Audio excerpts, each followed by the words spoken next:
ದೋಸ್ತ ಮಾಡ್ತಿರೋ ರೀತಿಯಲ್ಲಿ ಕೆಲವರು ಹಂಗೆ ಮಾಡಬೇಡ, ಏನು ಊಸಿ ಬಿಡ್ತೀಯ, ಹಾಗೆ ಹೀಗೆಲ್ಲ ಮಾತಾಡ್ತಾರೆ.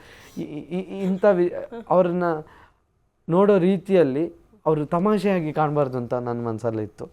ಅದಕ್ಕೆ ನಾನು ಏನು ಮಾಡಿದೆ, ದೋಸ್ತ ಈ ತಪ್ಪು ಮಾಡಬೇಡಿ, ವಾಶ್ರೂಮಲ್ಲಿ ಈ ಕ್ಯಾಪ್ ಹೀಗೆ ತೆಗೆದು ಯೂಸ್ ಮಾಡಿ, ಇಲ್ಲಾಂದರೆ ಮನೆಯವರು ಬಂದು ಬೈತಾರೆ, ಯಾಕಂದರೆ ನಾನು ಬೈಸ್ಕೊಂಡಿದ್ದೀನಿ, ಸುಮ್ಮನೆ ಆ ತಪ್ಪು ಮಾಡೋಕ್ಕೆ ಹೋಗಬೇಡಿ, ಇದನ್ನು ಈ ರೀತಿ ಕ್ಯಾಪ್ ತೆಗೆದು ಯೂಸ್ ಮಾಡಿ ಅನ್ನೋ ಥರ ಹೇಳಿದ್ದೆ.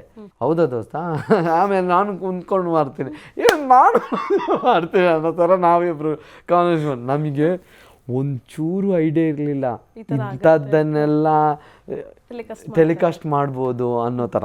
ಆಮೇಲೆ ಆ ಊಸೋದು ಅಷ್ಟೇ, ನಮ್ಗೆ ಒಂಚೂರು ಊಸೋದೆಲ್ಲ ಸಾಧ್ಯನೇ, ಇದು ಬಿಗ್ ಬಾಸ್ ಶೋ ಅಲ್ಲಿ ಇಂಥ ಊಸೋದೆಲ್ಲ ಕಂಟೆಂಟ್ ಅದನ್ನೆಲ್ಲ ಕಟ್ ಮಾಡ್ತಾರೆ ಅನ್ನೋ ಥರ ನಾವು ಬಾತ್ರೂಮ್ ಒಳಗಡೆ ಇಬ್ರು ಹೋಗಿರೋದು ಸಹ ಹಾಕಿದ್ದಾರೆ.